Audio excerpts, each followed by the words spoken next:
So welcome to today's webinar. We are really excited that you're joining us today. We have got a great guest on with us today. We're going to talk about retail readiness. And Alexia, I'm going to get her to introduce herself in a sec, but she is an expert on retailers, understanding what they're looking for, and she has got a great eye for picking out brands and understanding being able to spot whether you're going to be ready or not. So get ready. There's a ton of information coming at you that you should be writing down and keeping track of because Alexia's got a lot to say and we've got a lot to cover on how to be ready for retail. So let's go.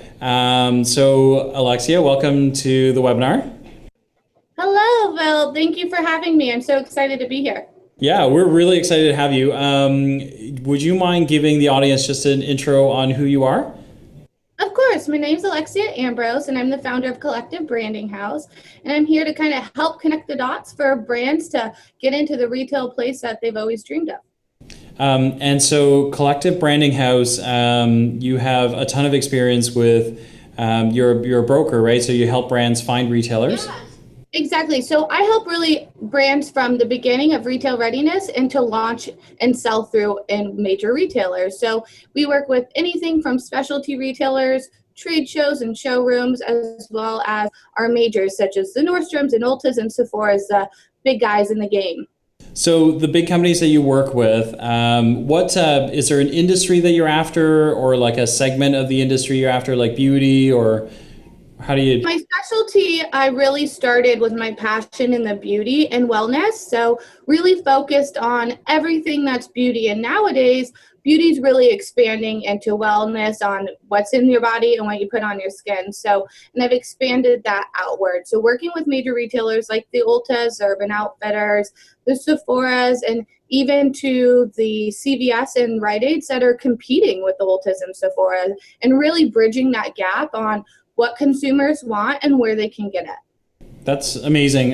Those are some seriously big names, and it's nice to hear that level of competition, right? With a Walgreens, CVS, and Ulta. 100%. Ulta really changed the game there, really bridging that gap between mass market beauty and prestige beauty. Got it. I love it. Are there, without giving any secrets, are there any trends or any big retailers that you're kind of tracking for right now or kind of sourcing for? Yeah, major trends. I can't push social media and influencers and what's really happening out there.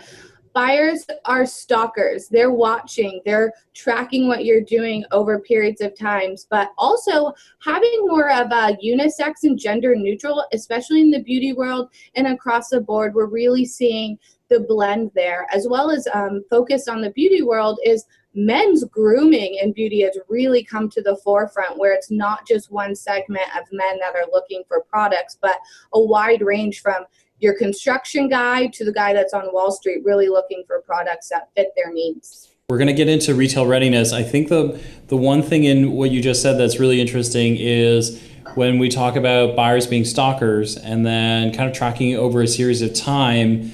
I guess the message to brands out there that may or may not be ready, right, for retailers is all is not lost if you're not ready right now, right? But that, yeah.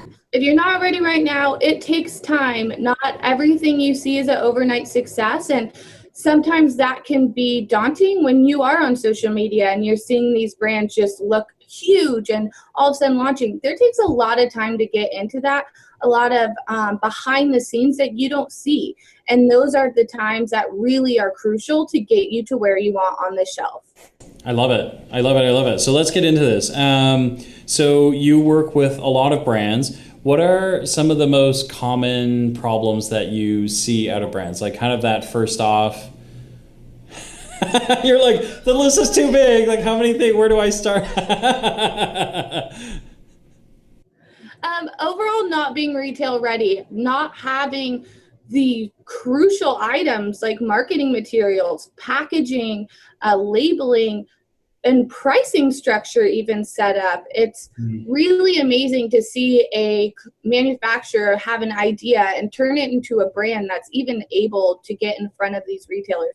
but there's a lot that goes on behind the scenes. And what is ready for a specialty boutique or your local market is not necessarily retail ready in the major retail game. So really making sure that you're looking at your product and brand and really analyzing it and making sure you're adapting and changing to what's needed to fit that market. Got it. So let's jump into that. What are some of the things that you see in packaging that, so for example, what I see a lot of is when you've got a little brand that is just getting started, they usually have kind of like homemade labels, homemade brands, and then they take, it's almost like that. When they're ready to break into a bigger market, then they've got to go back and redo packaging so it looks a lot more pro, right? Yes, exactly. Often these brands want to just get out the gates and they're printing a label right at home and they're doing their own graphics and building their own websites. And that's really great to get started, get feedback from consumers and see where adjustments are. But where you really want to invest your time and money is in your packaging and making sure you're ready so you don't have to keep doing redos, because ultimately financially that takes up more time and money. So making sure you have the ingredients. If it's a beauty brand, have the ingredients on your packaging, having barcodes and SKUs ready, making sure your label's straight and not crooked. Little things like that really make a difference on bringing it from a homemade brand and something you started in your kitchen to something that is really going to grow and launch in the Sephora's and Nordstroms of the world. Hey, so I'm curious because you've seen so many brands. I see brands, and so I notice this, but I'm wondering if can you kind of tell where a brand is in their life cycle based on their packaging? 100%. Immediately you can really tell, and from that point is really where we start the work. And it can be hard for a new entrepreneur and manufacturer that puts their heart and soul into this packaging and things, but ultimately that's the first impression is your packaging. And ultimately that's also when it's on the shelf of a Nordstrom or Sephora, that's what captures the new audience attention as well. Got it. Okay, and let's jump from that because that leads into things like product assortment, right? Because your packaging, helps you fit on a shelf, it helps you fit in, helps your lineup work. How much lineup work needs to get done, with brands? It depends how many SKUs you have, what category it lands into. So to touch on beauty a little bit more, you need a little bit there. The preference is to have more SKUs, because in beauty, you really want to tell a story and you want to be able to have somebody do their whole system. So if it's skincare, start to finish, or if your major point of difference is that you're the perfect product to mix with others, be able to explain that story on your packaging. For brands that are getting ready, how critical is it to have, a great label or a great package for an assortment of product? I feel like in beauty in particular, there's so many products out there. Yes. Beauty, honestly, out of all categories, is the most particular on this. Beauty has a lot of competition, and the packaging trends really change as well in beauty. So in some industries and categories, packaging trends don't really change that often, so you can stick with one thing. Beauty, packaging, and product trends change. And so being able to have something that can go with you longevity-wise is so important, and be able to capture the attention immediately. It takes a buyer and a consumer seconds to determine if that is the product that's right for them based on packaging. You want to get past the first step of first impressions. They'll never understand your product or try it if they just stop right at the packaging. And so one last question on this and we'll move on, but from packaging and packaging fails, what happens if you when you've had that experience of putting a brand that didn't have perfect packaging or ideal packaging for a buyer in front of a buyer and they decline it, how difficult is it to get it back in again? It's pretty difficult, but if you show the buyer that you have strategy to make those adjustments and move towards it, and something that I really work to do is get that really candid, transparent feedback from buyers. Tell me, what is it? Is it the color? Is it the font? Is it too busy? Sometimes it's simple things that can be adjusted really easily on the computer, reprinted and done. So that's where I really work hard with my clients to make sure we can get the exact feedback so we make a one-time adjustment versus multiple adjustments across the retailer. So, and this can work for new up-and-coming brands, but also brands that have been established for many years. So I worked with one brand that had been around for over 100 years, a major beauty brand. They've been on movies and television shows, but ultimately we were getting pushback that their packaging was dated. They hadn't changed it since the 70s, and no longer beauty was looking as their packaging. Yeah. So we turned it around, revamped the packaging, and immediately got interest from the retailers that turned us down originally because of it. Nice. I love it. Okay, so let's move into other things that people should think about. So let's say you get past that, and the packaging is great, and you're in, and you're starting to work through the logistics of order fulfillment. Can you talk about some of the kind of common mistakes you see and things that brands should be thinking about? First of all is inventory, making sure that you are prepared before approaching a retailer, that you have the inventory to fulfill. Financially as well, that you can back that inventory in production and pre-orders. I always suggest making sure that you're ready for up to 3 reorders and you have that on hand. So really getting started from the very beginning on a financial inventory basis of knowing who you're going to approach based on that. So you and I, so for the viewers of this, Alexia and I were laughing about this the last time we met because we both had experiences with brands that didn't really understand what it meant from an inventory perspective. And so if we kind of take this for a second and break it down, if you have, let's say you get listed and in one store you'd have to have like 6 on the shelf, and then how many in the warehouse to supply one store? I would back up your display. So if your display is 6, I would have 3 refills of each of those at minimum. Okay, so that's 6 times 3. And then depending on how many more stores that you've got, right? This is where we were laughing because a very common mistake is we see stores or brands that they go, okay, I've got enough. I've got 18 for one store, but now there's 100 stores to fulfill, or, whatever the number is. Exactly. Yeah. And lead time plays into that. So when you have your initial order, you tend to have a little bit longer lead time than you do with reorders. So by preparing at the beginning where you do have buffer time, then you're prepared for reorders where you don't have as much of a lead time waiting for you. Some retailers they'll place a PO, a reorder PO, and ask for it to be shipped out within 3 days. Wow. And let's because you're going to get brands of all shapes and sizes. Is there anything? I'll give you a scenario that I got once. Was we had a brand who went to a major retailer, got listed, and then realized how many stores she was going to be shipping to in panic because she wasn't able to fulfill. Is all lost there? Like, so if you can't fulfill, is that over, or is there ways to get around that? There's ways to get around it, definitely. And by knowing these things before approaching, you can suggest doing a test order where you really start at a smaller number of stores, prove your sell-through, because you don't also want to set yourself up for failure by expanding to every store and not being able to fulfill or do sell-through there.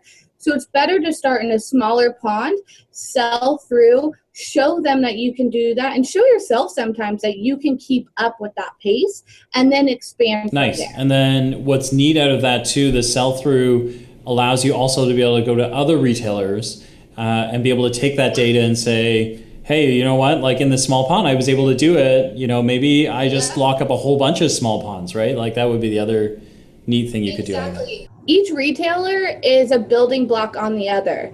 And they use each other as guinea pigs with brands. So they're waiting to see another retailer to pick you up, take the risk and the chance, and then they'll come in and do the same thing. But it's a building block. So that's why we do focus on smaller specialty stores that are popular out there. So Ricky's New York City is one of them. They're based in New York City. They have about 15 to 22 stores, and they're a very trendy specialty store. But that's a building block because the Ultas and Sephora's and Urban Outfitters watch what's happening there, and you could show proven sell-through as well. So it's about building blocks to the end game. Love it. I love it.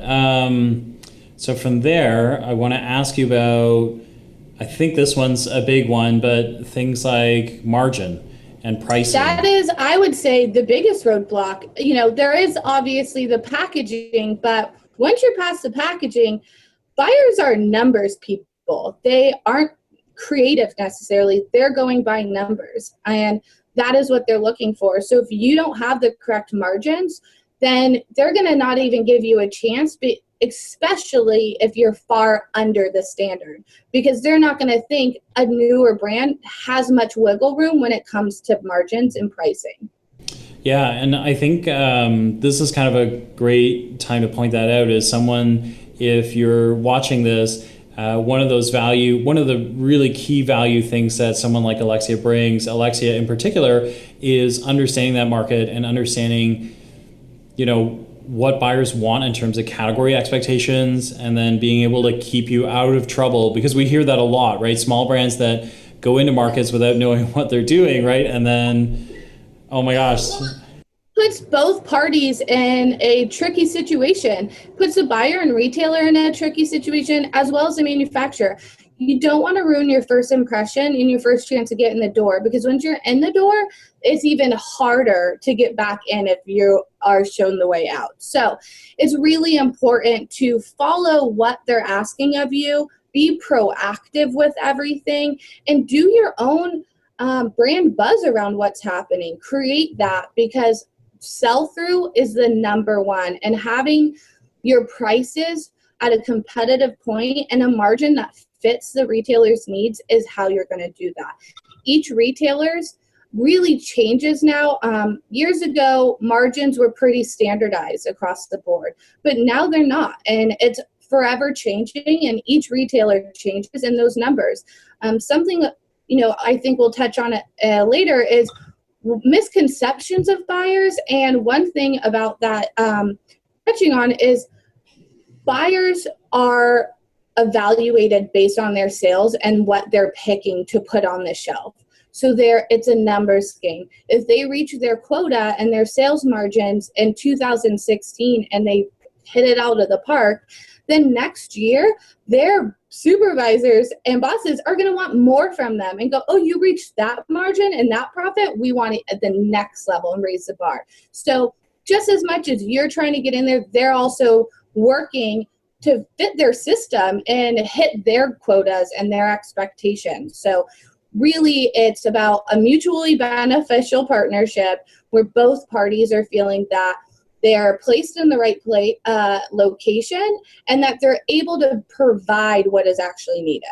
So, and I do want to talk about that, because I think that is really important when you're trying to figure out buyer motivations and things like that. They're gold on total sales aggregate volume, but they're also gold on margin, correct? Like how many profit dollars they put in their pocket? 100%. Margins runs everything, and that is their key base of their business is what can we buy it from you for and sell it at a base that we're going to make profit. And that's the same goal as when I work with my clients is how can we make it so margins fit their needs, but as well, you make profit in the end too. So something I really suggest to all my clients is building out your price structure to have a buffer in there. So when there is negotiation time, you can, with no fear, start those negotiations and really show that retailer that you're adaptable to their needs. They love that. They love feeling that they got what they needed, that you were able to change and adapt. It makes it show them that you're easy to work with and that when things come up, you're open to any feedback that there is and you're willing to make those adjustments. So one of the things we talked about last time that I think is critical to this discussion about buyers and pricing and margins and all those things is something that I think a lot of little brands miss out, right? Is accounting for a marketing budget, promotional budget, like things like that. It's almost like they need to add another couple of layers in their costing structure, right? 100%.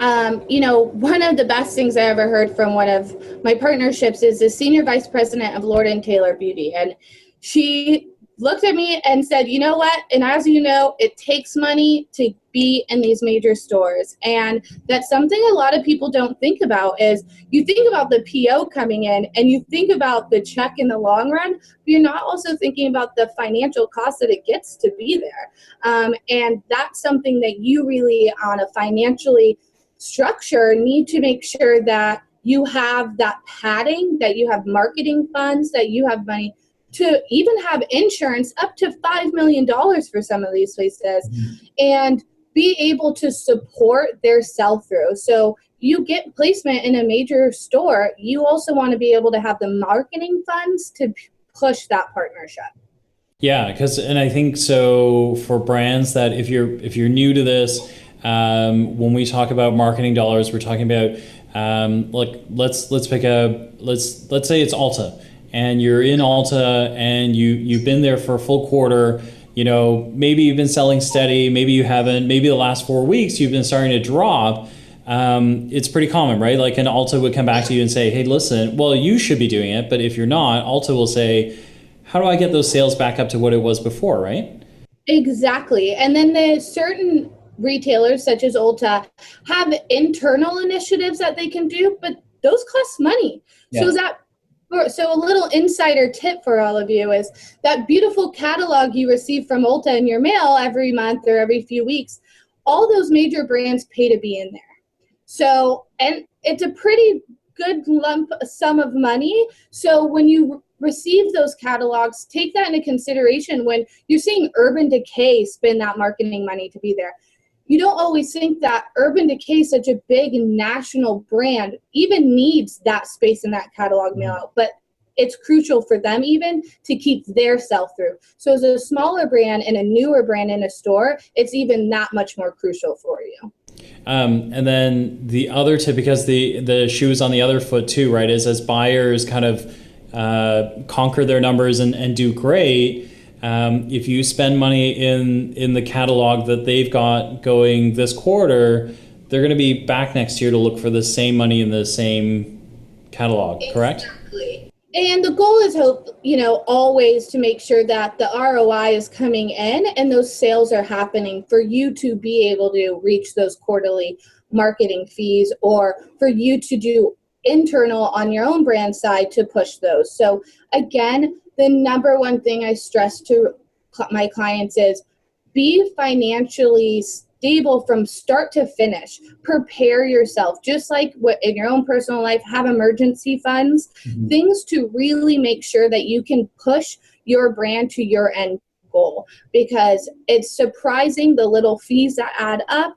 And another thing that we talked about in our original conversation was being able to support shipment for your PO. So once you get a PO, you're really excited, and let's hope that it's 100,000 unit order. But that also means that you financially have to prepare your 100,000 unit order, and sometimes pay for that shipment even to multiple warehouses. So by making sure you are prepared for those things, financially make it so you can even start those partnerships. But you don't have that ready, then it's doing yourself a disservice to even begin those partnerships, because you want to make your first impression a lasting impression.